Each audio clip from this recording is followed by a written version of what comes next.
आज के वीडियो में हम देखेंगे सामान्य ज्ञान और समान विज्ञान के 100 प्रश्न जो कि एमसीक्यू बेस्ड है और यह हमारा सेट 2 है। दोस्तों यह बिहार डीएलएड में जो एग्जाम में क्वेश्चन पूछा जाएगा उसके प्रश्न है और इसमें लगभग दोस्तों इस वीडियो से 5 से 10 मार्क्स तक आपके एग्जाम में पूछे जाने की संभावना है। इसलिए जितना हो सके इस वीडियो को अपने दोस्तों में भी शेयर करें और अब तक आप हमारे चैनल से नहीं जुड़े हैं तो हमारे चैनल को सब्सक्राइब करके जुड़ जाएं ताकि आपको इनसे रिलेटेड जितने भी वीडियो आए उसका नोटिफिकेशन आपको समय रहते मिल जाए। तो चलिए मैं इस वीडियो को शुरू करता हूं।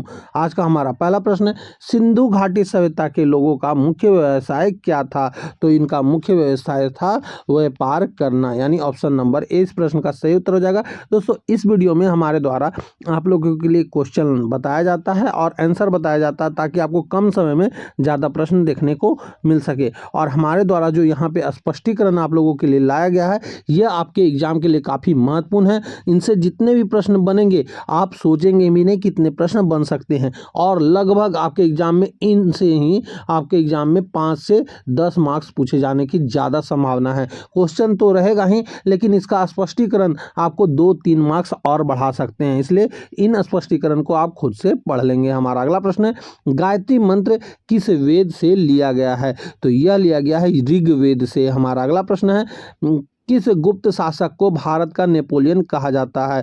तो यह कहा जाता है समुद्रगुप्त को। हमारा अगला प्रश्न है, त्रिपिटक किस धर्म का पवित्र ग्रंथ है? तो यह ग्रंथ है बौद्ध धर्म का। हमारा अगला प्रश्न है, पानीपत की पहली लड़ाई किसके बीच हुई थी? तो दोस्तों यह क्वेश्चन आप 100% याद रखिए। इस क्वेश्चन का आंसर आपके एग्जाम में जरूर देखने को मिलेगा क्वेश्चन के साथ। तो यह इसका सही उत्तर हो जाएगा बाबर और इब्राहिम लोदी के बीच 1526 ईस्वी में लड़ा गया था। कब लड़ा गया था? डेट आपको याद रखना है 21 अप्रैल 1526 को। हमारा अगला प्रश्न है, दीन इलाही नामक नया धर्म किसके द्वारा शुरू किया गया था? तो यह शुरू किया गया था अकबर के द्वारा। हमारा अगला प्रश्न है, प्लासी का युद्ध कब लड़ा गया था? तो यह लड़ा गया था 1757 में। दोस्तों आप भी हमारे साथ आंसर करते चलें और वीडियो के अंत में जरूर बताएं कि आपके कितने प्रश्न सही हो रहे हैं। हमारा अगला प्रश्न है, वेदों की ओर लौटो का नारा किसने दिया था? तो यह दिया गया था स्वामी दयानंद सरस्वती जी के द्वारा। हमारा अगला प्रश्न है, प्रार्थना समाज के संस्थापक कौन थे? तो यह थे आत्माराम पांडुरंगा जी। हमारा अगला प्रश्न है, टीपू सुल्तान कहाँ का शासक था? तो यह मैसूर का शासक था। हमारा अगला प्रश्न है, लेंस की क्षमता का एसआई मात्रक क्या है? तो इसका एसआई मात्रक होता है डायोप्टर। दोस्तों इस वीडियो से आपके एग्जाम में 5 से 10 मार्क्स तक पूछे जाने की संभावना है और यदि आप पूरा स्पष्टीकरण सही से देखते हैं वीडियो पॉज कर करके तो यह नंबर 15 नंबर तक जा सकता है, यानी कि आप सोच सकते हैं 40 में से 15 मार्क्स इसी वीडियो से आपको देखने को मिल सकते हैं। इसलिए इस वीडियो को आप शुरू से अंत तक जरूर देखें और स्पष्टीकरण के साथ देखें। हमारा अगला प्रश्न है, निकट दृष्टि दोष को दूर करने के लिए किस लेंस का उपयोग किया जाता है? दोस्तों यह 100% आपके एग्जाम में पूछा जाएगा, इसलिए इसे आप याद रखिएगा। इसमें जो लेंस का प्रयोग किया जाता है उस लेंस का नाम है अवतल लेंस। हमारा अगला प्रश्न है,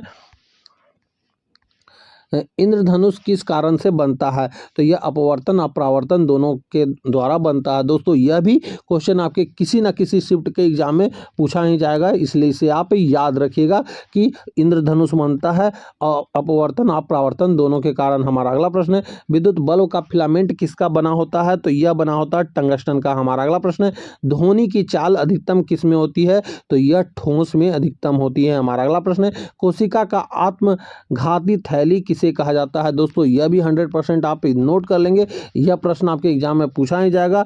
तो यह कहा जाता है लाइसोसोम को। हमारा अगला प्रश्न है, डीएनए की द्विकुंडली संरचना का मॉडल किसने दिया था? तो यह दिया था वाटसन और क्रिक ने। हमारा अगला प्रश्न है, मानव रक्त का पीएच मान कितना होता है? तो यह होता है 7.4। हमारा अगला प्रश्न है, लाल रक्त कोशिकाओं का निर्माण कहाँ होता है? दोस्तों यह भी आपके एग्जाम के लिए 100% पूछा ही जाएगा, इसलिए इसे भी आप याद रखेंगे। तो इसका निर्माण होता है अस्थि मज्जा में। हमारा अगला प्रश्न है, विटामिन सी का रासायनिक नाम क्या है? तो यह इसका रासायनिक नाम है एस्कॉर्बिक एसिड। हमारा अगला प्रश्न है, भारत के प्रथम राष्ट्रपति कौन थे? तो यह थे डॉक्टर राजेंद्र प्रसाद जी। हमारा अगला प्रश्न है, संविधान सभा की प्रारूप समिति के अध्यक्ष कौन थे? तो यह थे डॉक्टर भीमराव अंबेडकर जी। हमारा अगला प्रश्न है, राज्यसभा के सदस्यों का कार्यकाल कितना होता है? तो यह होता है 6 वर्षों का। हमारा अगला प्रश्न है, भारत में पंचायती राज व्यवस्था सबसे पहले किस राज्य में लागू की गई थी?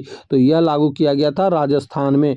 दोस्तों यह भी प्रश्न आपका एग्जाम में लगभग 100% पूछा ही जाएगा, इसलिए इसे आप याद रखिएगा। और इसका स्पष्टीकरण आपके एग्जाम के लिए काफ़ी महत्वपूर्ण है। पंचायती राज व्यवस्था का उद्घाटन 2 अक्टूबर 1959 को हुआ था नागौर जिले में, और उस समय तात्कालिक प्रधानमंत्री जवाहरलाल नेहरू थे, ये भी आपको याद रखना है। इसका स्पष्टीकरण से आपके एग्जाम में 100% क्वेश्चन पूछेगा ही। भारत का सर्वोच्च कानूनी अधिकारी कौन होता है? तो यह होता है भारत के महान्यायवादी। हमारा अगला प्रश्न है, भारत का महान्यायवादी का नियुक्ति जो होता है अनुच्छेद 76 के तहत होता है, ये भी आपको याद रखना है। हमारा अगला प्रश्न है, क्षेत्रफल की दृष्टि से विश्व में भारत का कौन सा स्थान है? तो यह है 7वां। हमारा अगला प्रश्न है, कर्क रेखा निम्नलिखित में से किस भारतीय राज्य से नहीं गुजरती है? तो यह है उड़ीसा। हमारा अगला प्रश्न है, कौन कौन राज्य से गुजरती है? यहाँ पे आप देख लेंगे नोट में, स्पष्टीकरण में। तो कौन कौन से राज्य हैं वो? गुजरात, राजस्थान, मध्य प्रदेश, छत्तीसगढ़, झारखंड, पश्चिम बंगाल और त्रिपुरा, मिजोरम, ये सभी राज्यों से होकर गुजरते हैं। भारत की सबसे ऊंची पर्वत चोटी कौन सी है? तो यह है केटू गॉडविन ऑस्टिन। हमारा अगला प्रश्न है, नर्मदा नदी का उद्गम स्थल कहाँ है? तो यह है अमरकंटक। हमारा अगला प्रश्न, जिम कॉर्बेट राष्ट्रीय उद्यान किस राज्य में स्थित है? तो यह स्थित है उत्तराखंड में। हमारा अगला प्रश्न है, ब्लू बेबी सिंड्रोम किसकी अधिकता के कारण होता है? तो यह नाइट्रेट की अधिकता के कारण होता है। हमारा अगला प्रश्न है, ओजोन परत वायुमंडल की किस परत में पाई जाती है? तो यह पाया जाता है समताप मंडल में। हमारा अगला प्रश्न है, भोपाल गैस त्रासदी में किस गैस का रिसाव हुआ था? तो यह हुआ था मिथाइल आइसोसाइनेट का। और कब हुआ था यह त्रासदी? तो 1984 में। हमारा अगला प्रश्न है, चिपको आंदोलन किससे संबंधित है? तो यौन संरक्षण से संबंधित है। कब हुआ था? 1970 के दशक में। हमारा अगला प्रश्न है, क्योटो प्रोटोकॉल का संबंध किससे है? तो यह जलवायु परिवर्तन से है। हमारा अगला प्रश्न है, बेकिंग सोडा का रासायनिक नाम क्या है? दोस्तों यह भी क्वेश्चन 100% आपके एग्जाम में पूछा जाएगा, इसलिए इसे आप याद रखिएगा। इसका रासायनिक नाम होता है सोडियम बाइकार्बोनेट। इसका सूत्र आप याद रखिएगा NaHCO3। हमारा अगला प्रश्न है, पीतल किन धातुओं का मिश्रण है? तो यह होता है तांबा और जस्ता का। हमारा अगला प्रश्न है, शुष्क बर्फ का क्या है? तो यह ठोस कार्बन डाइऑक्साइड होता है, जिसको CO2 सांकेतिक रूप है। हमारा अगला प्रश्न है, पेंसिल में प्रयुक्त होने वाला लेड क्या है? तो यह होता है ग्रेफाइट। हमारा अगला प्रश्न है, आवर्त सारणी का आविष्कार किसने किया था? तो यह किया गया था दिमित्री मेंडलीव के द्वारा। हमारा अगला प्रश्न है, अर्थशास्त्र के जनक के रूप में किसे जाना जाता है? तो यह एडम स्मिथ को जाना जाता है। हमारा अगला प्रश्न है, भारत में राष्ट्रीय आय का आकलन सबसे पहले किसने किया था? तो यह किया गया था दादा भाई नौरोजी के द्वारा। हमारा अगला प्रश्न है, भारतीय रिजर्व बैंक की स्थापना कब हुई थी? तो यह हुआ था 1935 में। हमारा अगला प्रश्न है, गरीबी हटाओ का नारा किस पंचवर्षीय योजना में दिया गया था? तो यह दिया गया था 5वीं पंचवर्षीय योजना में। हमारा अगला प्रश्न है, वस्तु एवं सेवा कर भारत में कब लागू हुआ था? तो यह लागू हुआ था 1 जुलाई 2017 को। ये डेट आपको याद रखना है, यही आपका एग्जाम में क्वेश्चन पूछा भी जाएगा, इसलिए इसे आप याद रखेंगे। 1 जुलाई 2017 को GST लागू हुआ था। हमारा अगला प्रश्न है, अंतर्राष्ट्रीय महिला दिवस कब मनाया जाता है? तो यह मनाया जाता है 8 मार्च को। हमारा अगला प्रश्न है, माई एक्सपेरिमेंट विद ट्रूथ किसकी आत्मकथा है? तो यह महात्मा गांधी का आत्मकथा है, 1921 तक के जीवनी का वर्णन है इसमें। हमारा अगला प्रश्न है, भारत रत्न से सम्मानित होने वाले पहले संगीतकार कौन थे? तो ये थे MS सुब्बलक्ष्मी जी। हमारा अगला प्रश्न है, संयुक्त राष्ट्र संगठन का मुख्यालय कहाँ स्थित है? तो यह न्यूयॉर्क में स्थित है। हमारा अगला प्रश्न है, ज्ञानपीठ पुरस्कार किस क्षेत्र में उत्कृष्टता के लिए दिया जाता है? तो यह साहित्य के क्षेत्र में दिया जाता है। सापेक्षता का सिद्धांत किसने प्रतिपादित किया था? तो यह आइजैक न्यूटन के द्वारा प्रतिपादित किया गया था। दोस्तों इस वीडियो से आपके एग्जाम में लगभग 5 से 10 मार्क्स तक पूछे जाने की संभावना है, और यदि आप पूरे वीडियो का स्पष्टीकरण सही से वीडियो पॉज कर करके देखते हैं तो यह नंबर 15 नंबर तक जा सकता है। इसलिए इन प्रश्नों का स्पष्टीकरण आप खुद से वीडियो पॉज करके जरूर से जरूर देखेंगे, और ये टोटल 40 मार्क्स में से 15 नंबर बोला जा रहा है, एक ही वीडियो से मिल जा रहा है, तो ये आपके स्कोरिंग पेपर हो सकते हैं, इसलिए इसे आप जरूर से जरूर शुरू से अंत तक देख लें। सौरमंडल का सबसे बड़ा ग्रह कौन सा है? तो यह है बृहस्पति। हमारा अगला प्रश्न है, हमारे शरीर में विटामिन K की कमी से क्या होता है? तो ये रक्त का थक्का ना जमना होता है। हमारा अगला प्रश्न है, गुरुत्वाकर्षण के नियम की खोज किसने की थी? तो यह किया गया था आइजैक न्यूटन के द्वारा। हमारा अगला प्रश्न है लाफिंग गैस का रासायनिक नाम क्या है? तो इसका रासायनिक नाम है नाइट्रस ऑक्साइड। हमारा अगला प्रश्न है कौन सा रक्त समूह सार्वभौमिक दाता कहलाता है? तो यह है ओ निगेटिव, सॉरी सार्वभौमिक दाता, हाँ ओ निगेटिव कहलाता है। और सर्वग्राही कौन कहलाता है? तो ए बी पॉजिटिव कहलाता है। हमारा अगला प्रश्न है चेचक के टीके का आविष्कार किसने किया था? तो यह किया गया था एडवर्ड जेनर के द्वारा। हमारा अगला प्रश्न है मानव शरीर की सबसे बड़ी ग्रंथि कौन सी है? तो यह होती है यकृत। हमारा अगला प्रश्न है एक्सरे की खोज किसने किया था? तो एक्सरे की खोज विल्हेम रोंटगन ने किया था, यानी रोंटगन। हमारा अगला प्रश्न है पेसमेकर का संबंध शरीर के किस अंग से है? तो यह होता है हृदय से। हमारा अगला प्रश्न है स्वराज मेरा जन्म सिद्ध अधिकार है और मैं इसे लेकर रहूंगा, यह नारा किसने दिया था? तो यह बाल गंगाधर तिलक के द्वारा दिया गया था। हमारा अगला प्रश्न है मौर्य साम्राज्य की स्थापना किसने की थी? तो यह चंद्रगुप्त मौर्य ने किया था। कब किया था? 322 ईसा पूर्व में। हमारा अगला प्रश्न है भारत में अंग्रेजी शिक्षा की शुरुआत किसने की थी? तो यह लॉर्ड मेकाले के द्वारा किया गया था, 1835 में किया गया था। हमारा अगला प्रश्न है सती प्रथा का अंत करने में किस भारतीय समाज सुधारक का योगदान है? तो यह था राजा राम मोहन राय का। हमारा अगला प्रश्न है सारे जहां से अच्छा गीत किसने लिखा है? तो यह लिखा था मोहम्मद इकबाल ने। हमारा अगला प्रश्न है भारत का राष्ट्रीय पंचांग किस संवत पर आधारित है? तो यह आधारित है शक संवत पे। हमारा अगला प्रश्न है कुचिपुड़ी किस राज्य की नृत्य शैली है? तो यह आंध्र प्रदेश की नृत्य शैली है। हमारा अगला प्रश्न है हॉर्नबिल महोत्सव किस राज्य में मनाया जाता है? तो यह मनाया जाता है नागालैंड में। हमारा अगला प्रश्न है अजंता की गुफाएं कहाँ स्थित है? तो यह स्थित है महाराष्ट्र में। हमारा अगला प्रश्न है ब्लैक पैगोडा के नाम से किस मंदिर को जाना जाता है? तो यह कोणार्क का सूर्य मंदिर को जाना जाता है। हमारा अगला प्रश्न है योजना आयोग का नाम बदलकर क्या रखा गया है? तो यह नीति आयोग रखा गया है 1 जनवरी 2015 से। हमारा अगला प्रश्न है लोकसभा अध्यक्ष अपना त्यागपत्र किसे सौंपता है? तो यह सौंपता है लोकसभा उपाध्यक्ष को, जो कि अनुच्छेद 94 का सबस्लैब बी के तहत ऐसा होता है। हमारा अगला प्रश्न सूचना का अधिकार अधिनियम किस वर्ष लागू हुआ था? तो यह 2005 में लागू हुआ था, 12 अक्टूबर 2005 को। हमारा अगला प्रश्न है भाषा के आधार पर गठित होने वाला भारत का पहला राज्य कौन सा है? तो यह है आंध्र प्रदेश। हमारा अगला प्रश्न है किस राज्य के राज्यपाल की नियुक्ति कौन करता है?